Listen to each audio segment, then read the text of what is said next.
Mercedes may have just walked into the most dangerous weekend of their entire season. Because the governing body has already cleared one Mercedes wing, changed one Mercedes-related engine measurement, and now, at Monaco, another aggressive Mercedes design is under the microscope. That is not coincidence. That is a pattern. And the problem for George Russell is brutal. If he is fast, rivals will ask what Mercedes has found this time. If he is slow, they will say the rule changes finally exposed the car. Either way, the spotlight is now locked on him. The front wing drama was supposed to be the end of the story. It was not. The engine loophole was supposed to explain everything. It did not. And now, this Monaco rear wing may reveal the one thing Mercedes never wanted the paddock to fully understand.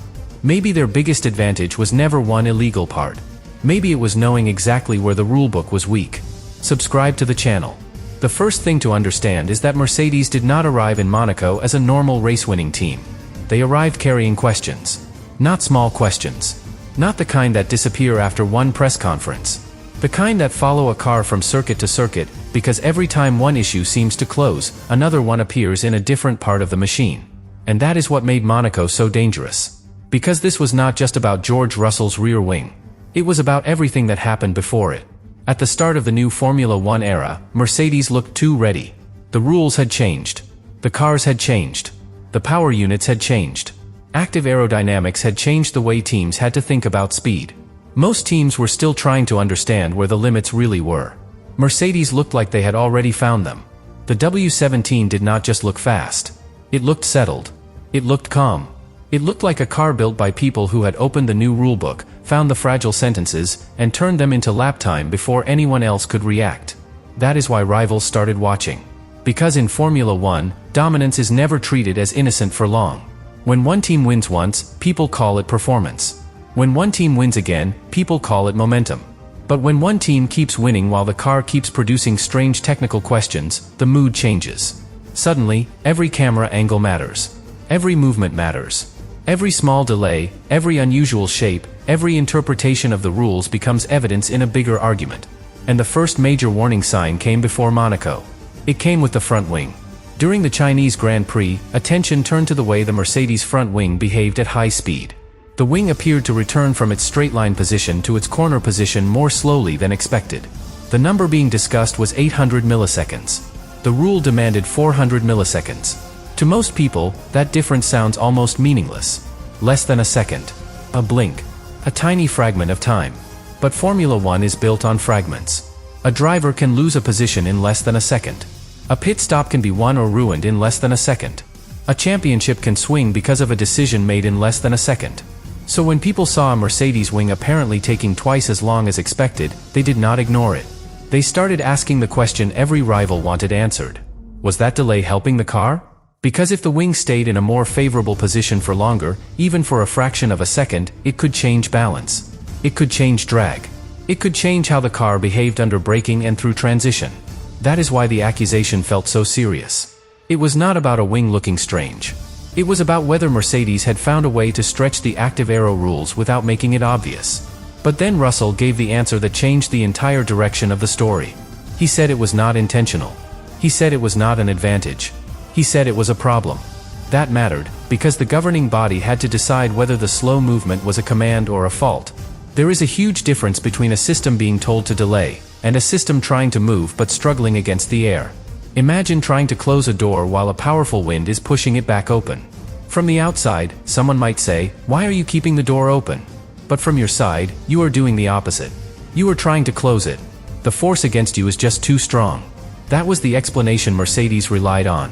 The hydraulic system controlling the wing had not been strong enough for the aerodynamic forces acting on it at high speed. In simple terms, the air was pushing harder than expected, and the wing did not return as quickly as it should have. The governing body accepted that explanation. Mercedes was cleared. And for a moment, it looked like the story might end there. But it did not. Because being cleared is not the same thing as being forgotten. The front wing investigation planted something in the paddock that no official decision could fully remove. Doubt. And doubt is dangerous, because it changes how everyone looks at the next detail. Before China, Mercedes were simply dominant.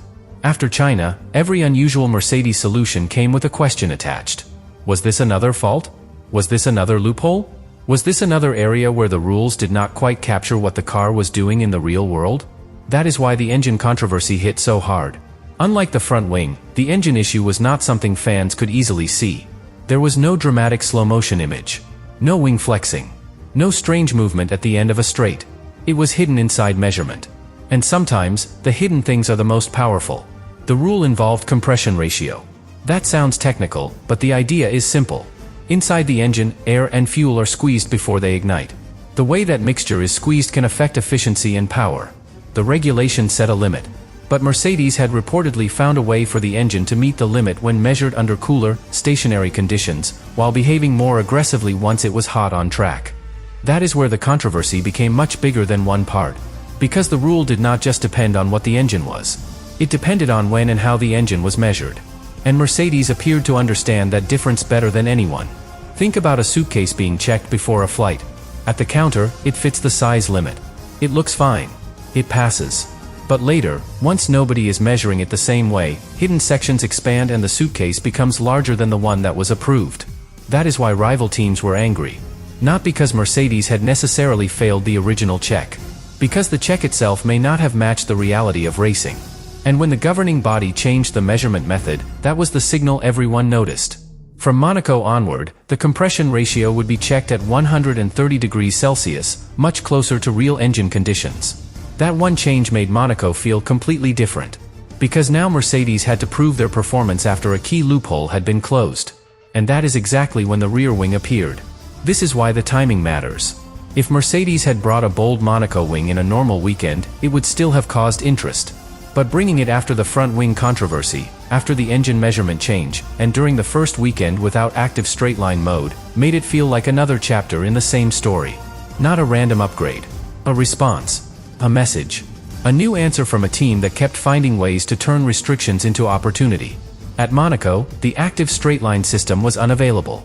The governing body decided the circuit did not have a suitable section for safe activation. That meant every team had to run without one of the key tools built into the new aerodynamic era. For many teams, that created a limitation.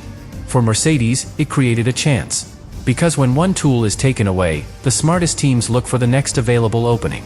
Mercedes arrived with a rear wing concept that immediately stood out. It was aggressive. It was unusual. It was shaped around the unique demands of Monaco, where rear grip, stability, and driver confidence matter more than raw straight-line speed. And for Russell, that mattered more than anyone. At Monaco, confidence is not just helpful. It is survival. The walls are too close. The corners come too quickly. The car is always one small mistake away from disaster. A driver needs to feel that the rear will stay with him when he turns in, when he brakes, when he brushes the limit again and again. If the rear wing gives that confidence, it is not just an aerodynamic part. It becomes a weapon. That is why rivals were watching it so closely. Not because it had been declared illegal. It had not. The source says the design was under observation, with no formal ruling at that point. But in Formula One, under observation can be enough to change the atmosphere. It tells everyone that the idea is unusual. It tells everyone that the governing body has noticed. It tells rivals that Mercedes has once again brought something aggressive enough to demand attention. And that is the real beginning of the trouble. Because Russell was no longer just driving a fast Mercedes. He was driving the car everyone wanted explained. Every lap at Monaco would now carry a second meaning. If he was fast, rivals would ask whether the wing was the next Mercedes gray area. If he struggled, they would say the engine rule change had finally pulled Mercedes back toward reality. If the car looked planted, the rear wing would get even more scrutiny. If the car looked nervous, the paddock would wonder whether the old advantage had been carrying more weight than Mercedes wanted to admit. That is a brutal position for any driver. Because there is no result that fully removes the pressure. Speed creates suspicion. Weakness creates accusation. And that is why Monaco did not just expose a wing. It exposed the situation Mercedes had built around itself. A team can live near the edge of the rules. Formula One has always rewarded that. But the closer you live to the edge, the more every new idea looks like evidence of a bigger philosophy. That philosophy is what rivals fear most. Mercedes were not only racing the other teams. They were racing the wording. They were racing the measurement conditions. They were racing the difference between what a rule says in a quiet document and what a car does at full speed, under heat, pressure, and aerodynamic load.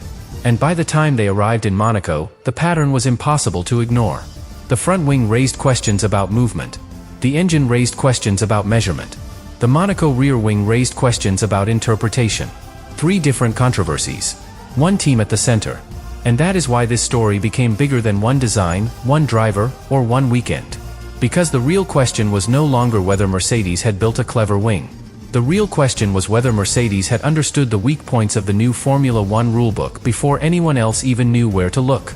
But the part that made Mercedes look truly vulnerable was not the wing itself. It was the timing. Because timing is everything in Formula One.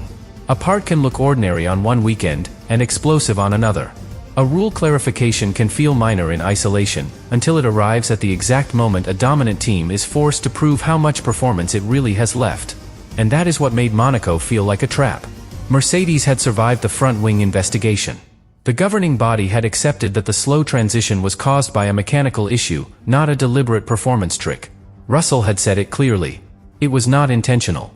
It was not an advantage. It was a problem. That should have given Mercedes breathing room. But then the engine measurement changed. From Monaco onward, the compression ratio would be checked in a way that reflected real racing heat, not just cooler stationary conditions. And that mattered because the previous method had allowed Mercedes to exploit a gap between how the engine was measured and how the engine behaved under pressure. This was the point where rivals started to believe the season could change. Because if Mercedes had been benefiting from that interpretation, then Monaco would be the first real glimpse of the car without it. And that is why the rear wing suddenly became more than an upgrade. It became a signal. A signal that Mercedes were not waiting to be caught. They were already adapting. That is the terrifying thing for the rest of the grid. The moment one door started closing, Mercedes appeared near another one. The moment the engine loophole was shut, another aggressive interpretation appeared on the back of Russell's car. And no, that does not automatically make it illegal. But it does make it impossible to ignore. At Monaco, active straight-line mode was unavailable. That changed the entire aerodynamic problem. The teams could not rely on the usual system to reduce drag on the straights. They had to find performance in a different way, especially at a circuit where rear grip and balance are everything. Some teams treated that as a limitation. Mercedes treated it like an opening. Their rear wing concept looked designed for one purpose: to make the car as confident as possible in Monaco's unique conditions. More stability, cleaner airflow, more trust for the driver when the walls are close enough to punish even the smallest hesitation. And that is where Russell comes in. Because at Monaco, confidence is not just speed. Confidence is courage. A driver who trusts the rear of the car can turn in earlier. He can carry a little more speed. He can place the car closer to the wall without lifting. He can attack the lap instead of surviving it. But if that confidence comes from a part that rivals believe is exploiting a gray area, then every fast lap becomes controversial. That is the trap Russell was facing. He could drive perfectly and still not escape suspicion. If the Mercedes looked sharp, people would point at the wing. If the Mercedes looked weaker, people would point at the engine rule change. If Russell was calm, they would say the car was carrying him. If Russell struggled, they would say the governing body had finally taken away the real advantage. There was no clean version of the story anymore. And that is what pressure really looks like in Formula One. It is not always a crash. It is not always a penalty. Sometimes, pressure is knowing that every piece of data will be used by someone to prove a point they already believe. That is why Monaco was so dangerous for Mercedes. The circuit gives teams nowhere to hide. On a normal track, a car can recover lost time on a straight. It can use tire degradation differently. It can pass with strategy. It can escape one weak corner because the lap has other opportunities. Monaco does not work like that. Monaco exposes trust. If the car is nervous, everyone sees it. If the driver hesitates, everyone feels it. If the rear does not give support, the lap time disappears in places where overtaking later cannot rescue you. So when Mercedes brought a rear wing designed to help in exactly those conditions, the entire paddock understood why it mattered.